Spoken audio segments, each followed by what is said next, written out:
बिहार की चुनावी बिसात इस बार कुछ अलग ही रंगत लिए हुए है। पारंपरिक नेताओं के नारों और वादों के बीच कुछ नए चेहरे भी अपनी किस्मत आजमाने को उतरे हुए हैं।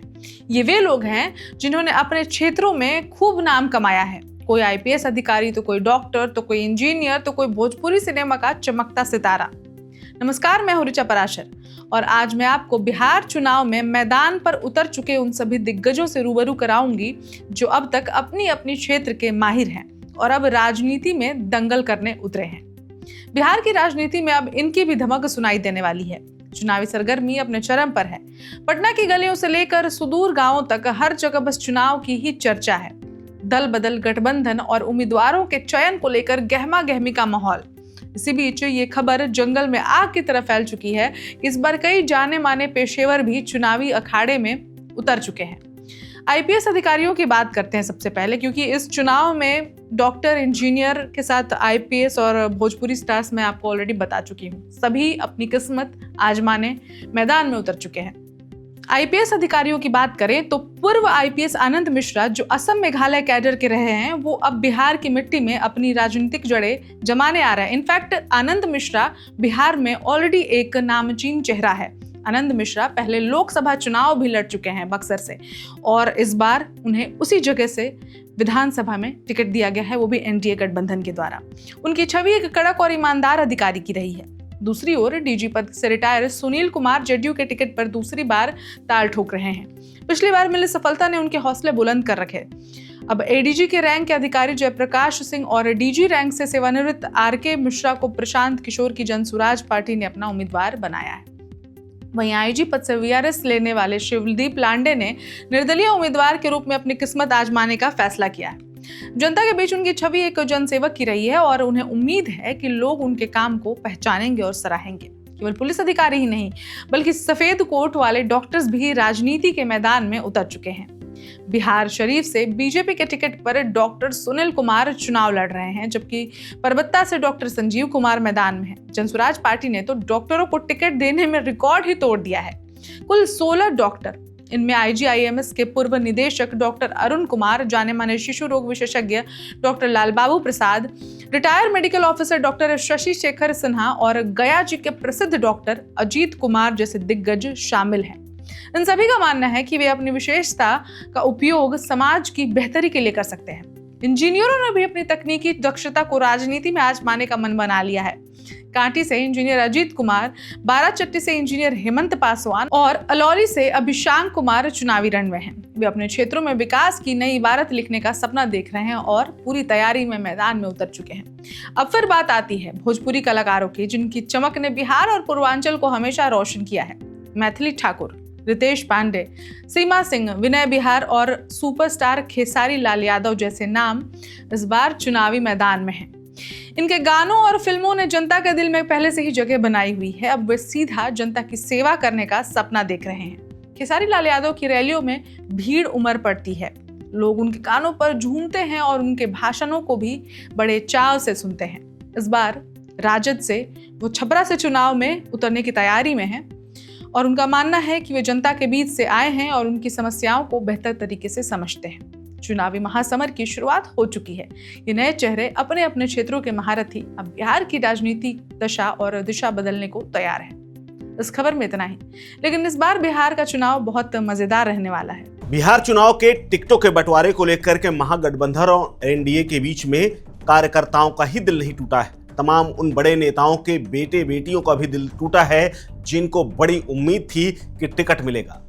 एक नेता तो ऐसे हैं जिनके पिता कद्दावर नेता हुआ करते थे, कभी लालू प्रसाद यादव के साथी हुआ करते थे और लालू के साथ उन्होंने सियासी सफर शुरू किया था, लेकिन अब इस दुनिया में नहीं है। उनके बेटे को लालू के परिवार ने टिकट शाम को दिया और चंद घंटों के बाद आधी रात को बेटे से टिकट वापस ले। ये काम शरद यादव के बेटे शांतनु यादव के साथ हुआ है। ये वही शरद यादव हैं जो समाजवादी का झंडा लेकर के बहुत दिनों तक खूब चले थे। समाजवाद के नाम पर लड़ाई शुरू की थी। जेपी आंदोलन से निकले हुए इन तमाम नेताओं ने साथ में राजनीति शुरू की थी, लेकिन अब उन्हीं के बेटे के साथ राजनीति हो गई। शांतनु यादव को नेता प्रतिपक्ष तेजस्वी यादव ने पहले आरजेडी का सिंबल दिया और देर रात उनको घर बुला करके वापस ले लिया।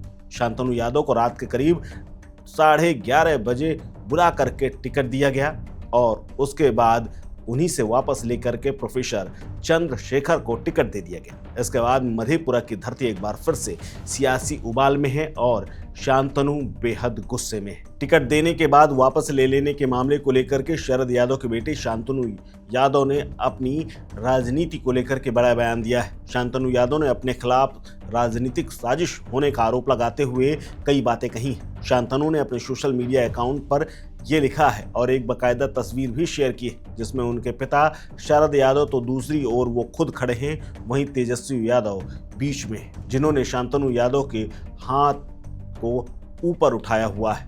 हालांकि ये प्रतीकात्मक तस्वीर शरद यादव के चुनाव जीतने का संकेत दे रहा है। वहीं इसके साथ ही शांतनु ने लिखा कि मेरे खिलाफ राजनीतिक षड्यंत्र हुआ है, समाजवाद की हार हुई है। आपको बता दें कि मधेपुरा बेहद बड़ी सीटों में से एक है। मधेपुरा का ये पूरा इलाका हमेशा से समाजवादी आंदोलन की प्रयोगशाला रहा है। बीपी मंडल, शरद यादव, लालू प्रसाद यादव जैसे तमाम बड़े नेताओं ने यहाँ से राजनीति शुरू की और राजनीति को नया आयाम दिया। ये इलाका कभी कांग्रेस के प्रभाव में रहा, फिर समाजवादी धारा से इसे अपने रंग में रंगना शुरू कर दिया और यहाँ हर चुनाव विचारधारा के आधार पर और व्यक्तित्वों के टकराव का मंच बनता रहा है। राजनीतिक समीकरणों में इस बार सबसे बड़ा उलटफेर तब हुआ जब आरजेडी ने शरद यादव के बेटे शांतनु बुंदेला यादव को मधेपुरा विधानसभा सीट का सिंबल थमा दिया। लेकिन वहां पर वर्तमान विधायक डॉक्टर चंद्रशेखर यादव का टिकट काटे जाने की खबर से आरजेडी खेमे में हलचल मच गई।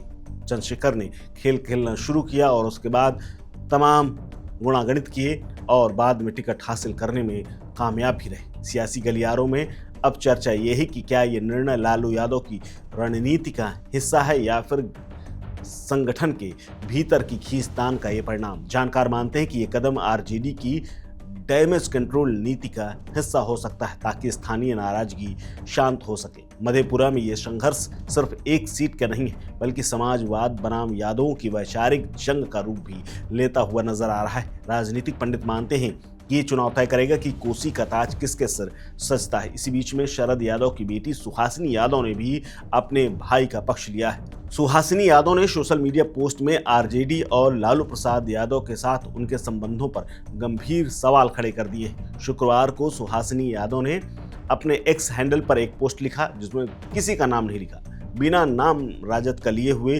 तीखा हमला बोला। उन्होंने लिखा, जो अपने खून के नहीं हुए वो दूसरों के क्या सगे होंगे, जो अपने ही परिवार के वफादार नहीं वो किसी और के लिए कैसे भरोसेमंद हो सकते हैं। ये विश्वासघात की पराकाष्ठा और उनके असहजता का उत्कृष्ट उदाहरण है। इसके तुरंत बाद शरद यादव के बेटे शांतनु यादव ने मधेपुरा का जिक्र करते हुए लिखा, मेरे खिलाफ राजनीतिक षड्यंत्र हुआ है, समाजवाद की हार हुई।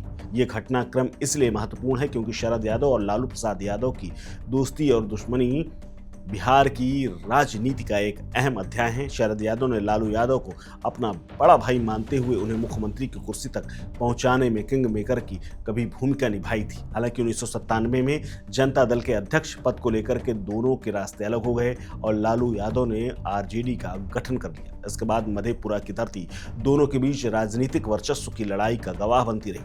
1999 में शरद यादव ने लालू यादव को हराया भी था। वर्षों की राजनीतिक दूरी के बाद शरद यादव ने साल 2022 में अपनी पार्टी लोकतांत्रिक जनता दल का विलय कर दिया था। आरजेडी में विलय के बाद ये माना जा रहा था कि शांतनु को टिकट मिलेगा। इस विलय को शरद यादव की अपनी राजनीतिक विरासत अपने बच्चों खासकर शांतनु यादव को सौंपने और उनके राजनीतिक भविष्य को सुरक्षित करने के रूप में देखी जा रही थी। लेकिन अब उनका भविष्य अधर में माना जा रहा है कि आरजेडी शांतनु को उनके पिता की कर्मभूमि मधेपुरा से पहले मौका देगी, लेकिन अब उनके साथ धोखा हो गया है। महाराष्ट्र की राजनीति में इन दिनों दीपोत्सव से ठीक पहले वो चमक नजर आ रही है जिसकी उम्मीद किसी को नहीं थी। ठाकरे ब्रदर्स एक साथ एक मंच पर नजर आए। अपने आप में सुनने में ये बात अतिशयोक्ति जैसी नजर आ रही होगी, लेकिन ये हकीकत है। तस्वीरों में आप देख पा रहे होंगे एक कार्यक्रम, एक ऐसा कार्यक्रम जो दीपोत्सव से ठीक पहले है, उसने पूरी महाराष्ट्र की राजनीति में एक चमक सी छोड़ दी है। क्या वजह है कि दोनों भाई एक साथ एक मंच पर नजर आ रहे हैं? दिवाली खुशहाल क्यों हो जा रही है? राजनीतिक प्रभाव कितना पड़ेगा? महाराष्ट्र की राजनीति कहाँ नजर आ रही है इन दोनों भाई के साथ? अब हमारे साथ है वैभव इस पे बात करने के लिए। जानेंगे क्या मजबूरी रही या फिर सिर्फ पारिवारिक मिलन है वैभव ये कि दोनों भाई एक लंबे वक्त बाद एक मंच पर नजर आ रहे हैं? ये सिर्फ और सिर्फ सियासी मजबूरी ही है मुकुंद जी, बाकी इसमें कोई पारिवारिक प्यार सम्मान ये सब चीज़ें नहीं हैं। राज ठाकरे और उद्धव ठाकरे दोनों की राजनीति इस वक्त महाराष्ट्र में हाशिए पर है। उद्धव ठाकरे के पास भी अब उतनी ताकत रह नहीं गई है, शिवसेना टूट गई है और शिवसेना का जो शिंदे गुट है वो बहुत ज़्यादा मजबूत है, इस वक्त सरकार में भी है। राज ठाकरे के पास भी अब बहुत ज़्यादा कोई ताकत बची नहीं है। विधानसभा चुनाव में लगातार चुनाव दर चुनाव उनको सफलता मिल नहीं रही है। इस बार का जो चुनाव हुआ था 2024 के आखिर में महाराष्ट्र का, उसमें एक भी सीट राज ठाकरे की पार्टी को नहीं मिली। राज ठाकरे के बेटे अमित ठाकरे हैं, माहिम से चुनाव लड़ते हैं और तीसरे नंबर पर रहते हैं वो, तो बेटा खुद चुनाव हार गया। तो राज ठाकरे अब खुद को अस्तित्व की जंग लड़ रहे हैं, समझ लीजिए एक तरीके से राजनीतिक तौर पर। और उनकी जो महाराष्ट्र नवनिर्माण सेना है, बीएमसी चुनाव दोनों के भाइयों, दोनों ठाकरे भाइयों को लग रहा है कि बीएमसी चुनाव ही एक ऐसा चुनाव है जहां से फिर से राजनीतिक संजीवनी मिल सकती है, ताकत मिल सकती है।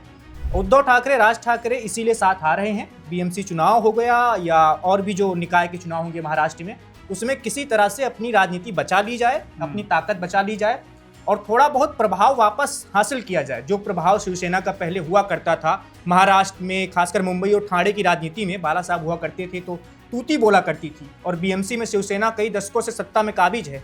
तो ये सब सत्ता की लड़ाई है। बिल्कुल। क्या किसी नए गठबंधन की तरफ आप कह सकते हैं जो तस्वीरें सामने आई है, क्या महायुति के लिए, बीजेपी के लिए कोई संकट वाली स्थिति बनेगी या फिर ये कोशिशें बहुत ज़्यादा कारगर नहीं होने वाली? बिल्कुल गठबंधन तो बनने वाला है। संजय राउत बार बार कह रहे हैं कि दोनों ठाकरे भाई अब साथ आ गए हैं और आने वाले जो चुनाव हैं बीएमसी के और भी चुनाव हैं उसमें साथ ही लड़ेंगे। और चिंता की बात, जो सत्ताधारी महायुति गठबंधन है जिसको हम राष्ट्रीय स्तर पर एनडीए गठबंधन कहते हैं, उनमें जो शिंदे गुट है उसकी शिवसेना के लिए थोड़ा बहुत मुश्किलें आ सकती हैं, क्योंकि कहीं ना कहीं लोग कह रहे हैं कि बीजेपी भी चाह रही है कि दोनों ठाकरे भाई साथ में आए। इससे क्या होगा कि महाराष्ट्र में खासकर मुंबई और ठाणे जैसे इलाकों में मराठी वोटर हैं जो मराठी अस्मिता के नाम पर वोट करते हैं। बाला साहब के समय से ही वो शिवसेना के साथ हमेशा जुड़े रहे हैं। शिवसेना के जो कट्टर शिवसैनिक हैं पुराने, वो सब किसके साथ जाएंगे ये बड़ा सवाल है। वो जिसके साथ ही जाएंगे बीएमसी पर वही राज करेगा। अभी तक वो शिवसेना के साथ जाते थे, शिवसेना बीएमसी पर कब्जा जमाती रहती थी, लेकिन अब शिवसेना बट चुकी है। तो वो क्या शिंदे गुट के साथ जाएंगे या ठाकरे गुट के साथ जाएंगे? तो अगर दोनों ठाकरे भाई एक साथ आ जाएंगे, शिवसेना उद्धव बाला साहब ठाकरे एक साथ आ जाएगी महाराष्ट्र निर्माण सेना के, तो हो सकता है कि उसका बड़ा हिस्सा ठाकरे भाइयों के साथ चला जाए और शिंदे गुट थोड़ा बहुत उतनी सफलता हासिल ना कर पाए जितनी उम्मीद कर रहे होंगे एकनाथ शिंदे। इससे होगा क्या कि इससे तिरकोड़िए हो जाएगी लड़ाई बीएमसी की। बीएमसी की लड़ाई में कांग्रेस, एनसीपी इनका उतना प्रभाव रहा नहीं है। सीधे लड़ाई बीजेपी और शिवसेना के बीच में ही होती आ रही है। और पिछली बार जब बीएमसी का चुनाव हुआ था 2017 के करीब शायद, उसमें बीजेपी सत्ता में आते आते रह गई थी, अपना मेयर नहीं बना पाई थी, थोड़ा सा बढ़त हासिल कर ली थी उद्धव ठाकरे की शिवसेना ने। तो इस बार वही बढ़त आगे करना चाहती है बीजेपी और चाहती है कि बीएमसी में अपना मेयर बिठाना। तो इसीलिए पूरी तरह वो चाहती है कि दोनों ठाकरे भाई साथ में आएंगे तो मराठी अस्मिता का वोटर दोनों शिवसेना में बढ़ जाएगा और इससे बीजेपी को फायदा होगा और बीजेपी का वो सपना पूरा हो पाएगा जो सपना है उसका कि एशिया की सबसे अमीर महानगर पालिका कही जाती है बीएमसी, वहां पर अपना मेयर बन जाए। अब विपक्ष और कांग्रेस को किस तरह देख रहे हैं इस कयासों के बाजार में, जहां पर दोनों भाइयों के साथ आने की बात लगातार तेज होती जा रही है? कांग्रेस पार्टी चुनाव के वक्त ही बहुत ज़्यादा सक्रियता दिखाती है महाराष्ट्र जैसे राज्यों में। बाकी उनके नेता अपनी अलग अलग राजनीति करते रहते हैं, अलग अलग बयान आते रहते हैं। जो संयुक्त कांग्रेस दिखती है वो चुनाव के वक्त ही दिखती है। तो अभी तो कांग्रेस के कुछ नेता कहेंगे कि नहीं दोनों ठाकरे भाइयों को साथ आना चाहिए, कुछ नेता कहेंगे कि नहीं उद्धव पर अब भरोसा कर लिए, राज पर नहीं कर सकते क्योंकि राज तो पिछले लोकसभा चुनाव में बीजेपी के साथ खड़े थे। तो मिली जुली प्रतिक्रियाएं हैं, कोई ये भी नहीं कह रहा कि साथ में आ जाना चाहिए और ये भी नहीं कहा जा रहा कि नहीं अलग हो जाना चाहिए। सब वेट एंड वॉच की स्थिति में है, क्योंकि बीएमसी चुनाव सब अलग अलग लड़ते हैं। जी। बीएमसी चुनाव में ऐसा नहीं होगा कि एक तरफ महायुति हो, एक तरफ महाविकास अघाड़ी हो, नहीं। बिल्कुल। बीजेपी भी लड़ेगी, शिंदे की शिवसेना भी लड़ेगी, एनसीपी अजीत पवार भी लड़ेगी, उद्धव ठाकरे की शिवसेना भी लड़ेगी, कांग्रेस भी लड़ेगी और शरद पवार वाली भी एनसीपी लड़ेगी। तो सब अपनी बीएमसी में लड़ाई लड़ेंगे और इसीलिए बहुत ज़्यादा अभी कोई प्रतिक्रिया इस पे नहीं आ रही है। ठाकरे भाई अपनी अस्तित्व की लड़ाई लड़ रहे हैं, ये बिल्कुल सच बात है, ये बिल्कुल मानी बात है। और महाराष्ट्र में अगर इस बार ये लड़ाई भी हार जाते हैं ठाकरे ब्रदर्स, तो हो सकता है कि उनकी राजनीति हमेशा के लिए, ठाकरे परिवार के पास जो ताकत रही है वो ताकत हमेशा के लिए चली जाए। मातोश्री का जो दबदबा रहा है महाराष्ट्र की राजनीति में, वो दबदबा शायद खत्म हो जाए। शिव तीर्थ जो राज ठाकरे का आवास है, उसका जो दबदबा रहा है अपना, उसका अपना एक जलवा रहा है, वो जलवा शायद अब खत्म हो जाए अगर ये बीएमसी चुनाव वाली लड़ाई भी ठाकरे ब्रदर्स हार जाते हैं। बिल्कुल देखना दिलचस्प होने वाला है कि ये जो नज़दीकियां हैं ब्रदर्स की सिर्फ राजनीतिक नज़दीकियां हैं या फिर इसके पीछे दूसरे भी कारण हो सकते हैं। चौतरफा बातें चल रही है कि कुछ तो कह रहे हैं और थोड़ा बहुत हम अपने लगातार। दर्शकों को इतिहास भी बता दें। राज ठाकरे ने अपनी राजनीति शिवसेना से ही शुरू की थी। पहले उनको बाला साहब ठाकरे का उत्तराधिकारी माना जाता था। बाला साहब ठाकरे शिवसेना के संस्थापक, 1960 के दशक में शिवसेना बनाई। 21 साल की उम्र में ही राज ठाकरे शिवसेना में आ गए थे, शिवसेना को खड़ा किया। पूरे महाराष्ट्र में शिवसेना को बढ़ाने में बहुत बड़ा योगदान रहा है राज ठाकरे का। पहले शिवसेना मुंबई ठाणे की ही पार्टी मानी जाती थी, उसको विस्तार देना, युवाओं को बड़ी संख्या में जोड़ना, ये सब राज ठाकरे ने शुरुआती दौर में किया था। लेकिन फिर धीरे धीरे कहा जाता है कि बाला साहब ठाकरे की जो पत्नी थी, मीनाताई उनको कहते हैं सब, मीनाताई ठाकरे, उनकी वजह से बाला साहब ठाकरे अपने बेटे उद्धव ठाकरे को आगे बढ़ाने लगी। उनका दबाव ये था कि मेरे बेटे को राजनीतिक विरासत मिलनी चाहिए, उद्धव को मिलनी चाहिए। राज ठाकरे चचेरे हैं, उद्धव ठाकरे के चचेरे भाई हैं, और तो इसी वजह से उद्धव ठाकरे को बढ़ावा देने की जब कोशिश शुरू हुई शिवसेना में, तो राज ठाकरे किनारे होते चले गए। राज ठाकरे को लगा कि सारी मेहनत मैंने की, मुझे उत्तराधिकारी बनना चाहिए, सब कुछ तो मेरे पास है। बाला साहब जैसे तीखे अंदाज में भाषण देते हैं, वो शैली भी राज ठाकरे के अंदर थी। कार्टूनिस्ट बाला साहब ठाकरे भी थे, कार्टूनिस्ट राज ठाकरे भी हैं। तो सब कुछ जो राजनीतिक विरासत मिलने वाले इंसान के पास होना चाहिए वो राज के पास था। लेकिन राजनीतिक विरासत मिली किसे? मिली उद्धव ठाकरे को। और उद्धव ठाकरे को जब ये राजनीतिक विरासत मिलने लगी तो राज ठाकरे अलग हो जाते हैं। 2005 के शायद नवंबर महीने में राज ठाकरे कहते हैं कि अब मैं शिवसेना में नहीं रह पाऊंगा। उसके बाद फिर वो अलग हो जाते हैं शिवसेना से, और शायद जून के आसपास 2006 में उन्होंने महाराष्ट्र नवनिर्माण सेना बनाई, मन से, जो उनकी अभी की पार्टी है उनकी।